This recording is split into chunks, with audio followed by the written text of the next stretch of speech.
Welcome to Encounter Wargaming, I'm Jay, and today we're going to be taking a look at the Necromunda Sourcebook.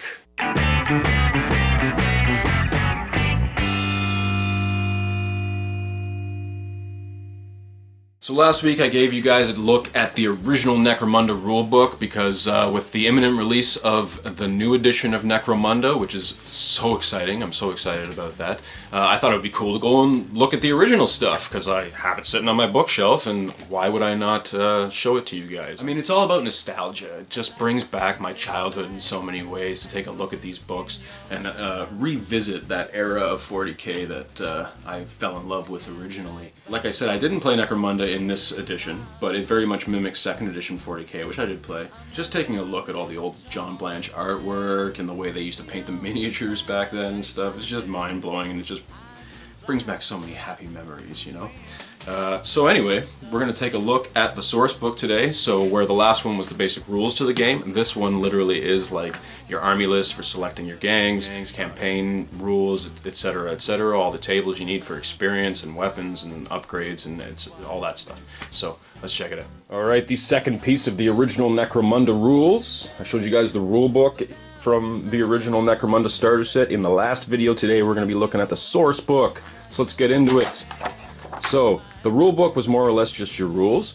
This one here is going to actually give you the army lists and, you know, stuff you use for selecting your gangs. I'm going to assume some extra scenarios and stuff too. So here we go. We got Rick Priestley, Andy Chambers, and Jervis Johnson.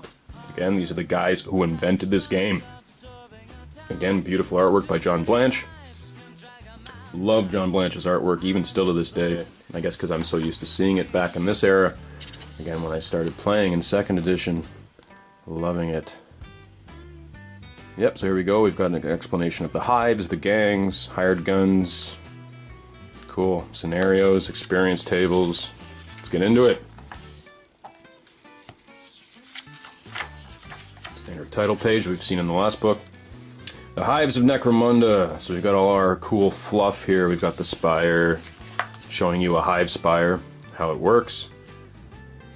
The underhive, there you go. Literally below the surface of the ground. Here's the surface level. So all the houses exist here.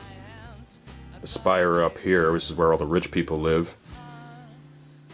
I guess where the spirers live, above the clouds. Check that out, cloud cover there. So this is like all your pollution and everything has like stopped here, more or less. And all the rich people get to live above the pollution. All the gangs get to live below the pollution, and then the underhive is where they all battle in the very bowels of the city, which is literally below the surface of the ground. And then the sump. It's funny how they call it a sump. It's literally like the entire bottom of the city is sewage. Just such a cool sci-fi idea, you know? There we go, we've got the noble houses. So all your standard gangs that we're used to seeing, Orlocks, Goliaths, Escher, Fansar, Delac, Khador. Got cool coats of arms for all of them, all the fluff on all the various gangs. I really hope they keep a lot of this fluff the same. I mean, there's really no reason for them to change it in the new edition. But, yeah, this is where it comes from. The Underhive, Bad Zones, Settlers. Wild. Again, awesome John Blanche artwork.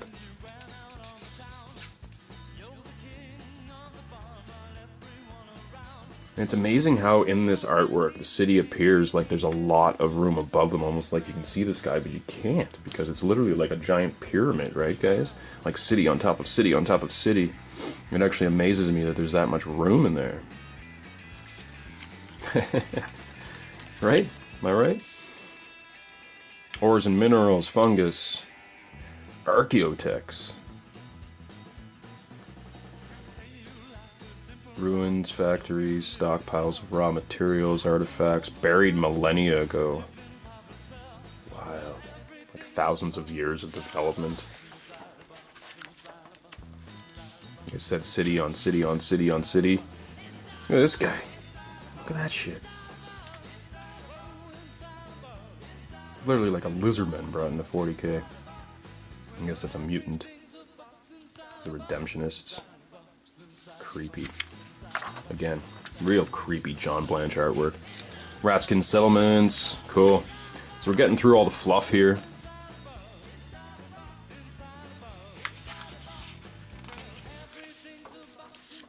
Awesome. Fighting for fortune, guns for hire, outlaws, captives, ransoms. And then here we go, we get into the meat of it, creating a gang. So here you go, they're showing the plastic gangs that came in the starter set, the Orlocks and the Goliaths. And then you expanded on that with all the pewter range that they came out with. And here they've named every single dude. Of course, you were encouraged to do that. Brack Skull Smasher, Joe Silent, Red Zeke, funny stuff. There we go, we've got the gang roster. Now this is interesting to take a look at, because even in Warhammer they had this photocopyable page in the back of the book. This was what you were encouraged to write out your gang on, keep track of all your experience and stuff like that. Like I say, even in Warhammer and in Warhammer 40,000, they encourage you to build a sheet like this, just to show your enemy. Now we have things like Battle Scribe and stuff like that. I should tell you the truth, I kind of prefer this way, but I'm not a fan of those computer programs. But that's just me. So here we go. We have the basic army list for all of the main gangs. This is where you're choosing from. So we've got gang leaders, gangers, heavies, and juves. So your gang must consist of minimum 3 fighters. You get 1 leader. You can include as many gangers as you wish. You can only have up to 2 heavies, and no more than half of your gang can be made of juves.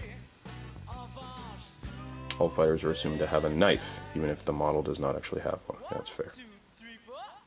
Come on, everybody in Necromunda's got to carry at least a switchblade. Weapons. Combo weapons. Pistols. Basic weapons. Autogun, bolt gun, lasgun, shotgun. Strangely enough, bolt guns in this game are the rarity. I know they're the standard, it seems, in 40k, but in a world like this, bolt guns are advanced technology. I would imagine autoguns and lasguns would be your common gun. I mean, lasguns are like mass-produced in the Imperium, right? It's like your basic weapon. Autoguns being basically what a automatic rifle is today, I suppose. Cool. Look at this Galak model with the drum ammo on his autogun. So cool. Campaigns. Now we're getting into the meat of it. This is how you play a campaign. Look at that, too. John Blanche. And this. All the proportions are weird, the perspective is strange, but it just looks so cool. Like, there's so much detail in this artwork. And yeah, it's kind of two-dimensional, but at the same time, it's comic booky, it's weird, it's cartoony. There's just so much going on. Like, you could stare at some of John Blanche's art for hours and just like find new stuff all the time. Kind of lion faces and skulls and stuff in that picture. Awesome. There's our buddy once again, holding the las cannon, firing from the shoulder. Any man that can fire a las cannon from the shoulder is cool by me. Now we're getting into experience tables. Advanced experience, underdogs. Yeah, I guess if you go up against a gang with more experience, you get bonuses. If your gang has less experience than your opponent, I should say.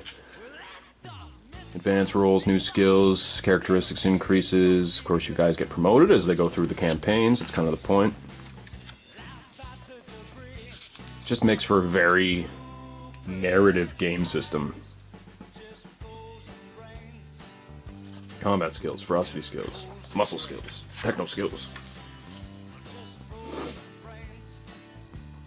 So I'm not 100% sure on this, but I'm sure you could roll on any of these skill tables for any of your dudes. Probably just choose which one to roll on, depending on what you want to do to your dudes, but it's still random. Still obviously a D6, right? Each one of the tables is a 1 to 6. As much as you want your guy to have technical skills, you're still going to get a random one. Which I think is wicked fun. Number of models in your gang, income, giant killer bonuses. Difference in gang rating. Okay, yeah, see, so there you go. You get more bonuses if you defeat a gang that has more experience than you. Territory tables. Now we're getting into fun stuff. The way I understood it is your gangs gather income by having various territories. As you progress through the campaign, you gain or lose territories, and that changes your income levels, which allows you to buy, or hire, I should say, more gangers, better weapons, etc., etc. I imagine your guys gather experience by actually winning games and surviving through games, but you, I guess, would get extra weapons and things by actually having an income to be able to purchase said weapons and stuff. There we go, selling weapons, price charts. I guess you could sell your old weapons in order to afford new weapons, as well as increase your income to afford new weapons to give to your dudes, or dudettes if you play Escher, I suppose. And now we're going to get into fluff. Sweet. Awesome. Hired guns. Got all the rules for hired guns. Hive scum. Completely different advancement table. Bounty hunters. Again, different advancement table. That's interesting. It's only... Ooh. 1 to 2 you get those. 3 to 6 you get these. Huh. So clearly bounty hunters and hive scum and stuff are not going to abide by the same rules as your normal gangs. These are hired guns from outside. Ratskins as well, I guess differentiating them from the normal the standard gangs, the standard houses that you would play. Playing a campaign game. Turn sequence, post-battle sequence. Cool. And then into scenarios. So these are all your basic scenarios that come in the set. Obviously, the next few books I'm going to be showing you guys, we're going to expand on these. They're going to come out with a whole bunch of more scenarios that you can use. Now, of course, this rule set is extremely outdated, and we're imminently expecting a new Necromunda game. Almost said gang. I'm so used to saying gang all the way through these videos. Necromunda game, Necromunda rules are just coming out. That's why I'm showing you guys these old school ones, so you get an idea of where this stuff comes from. And hopefully when the new one comes out, I'll be able to grab a copy and do an unboxing for you guys. No promises, but I would really like to do that.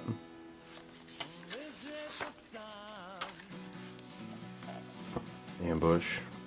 Got some cool redemptionist art. Just fluff all the way throughout the books. Just like laced in with the rules. The old school style.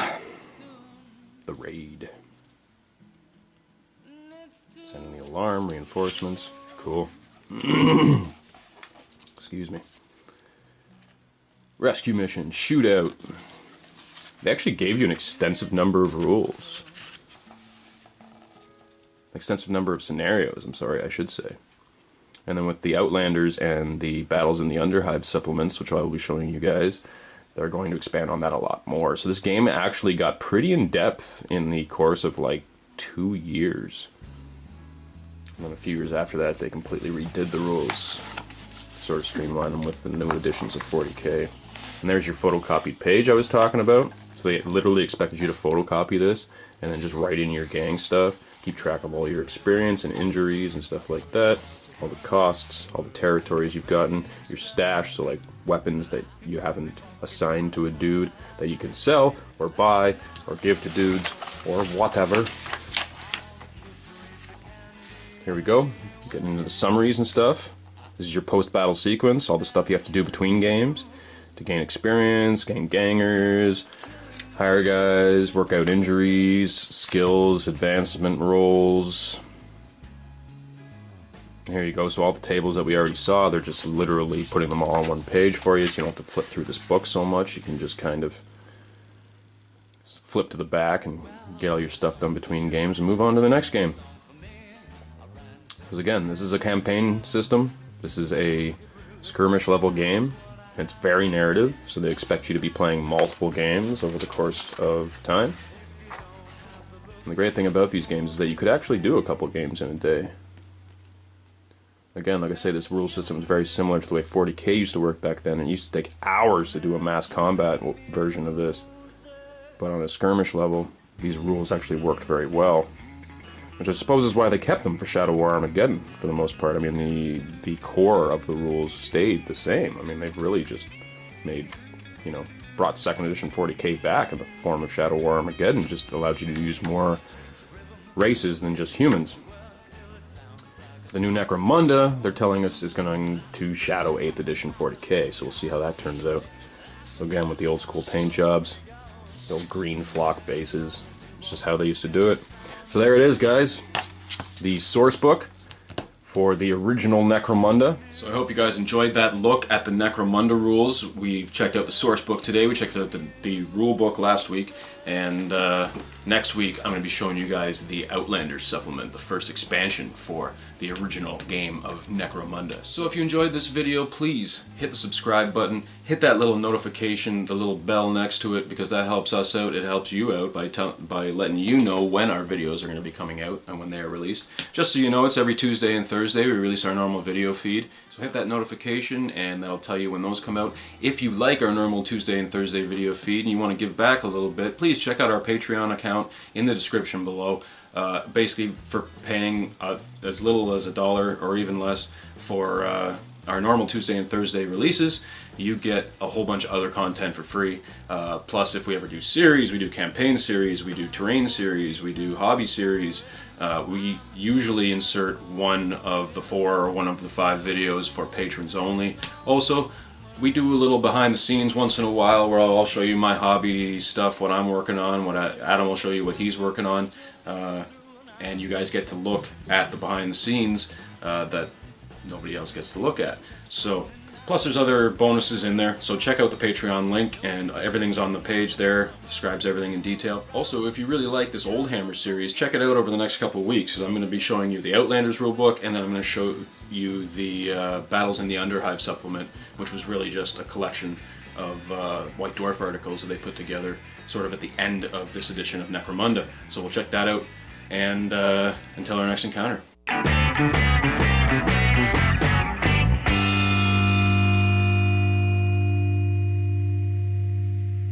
Like a monkey in a rocket on his way back home. Okay.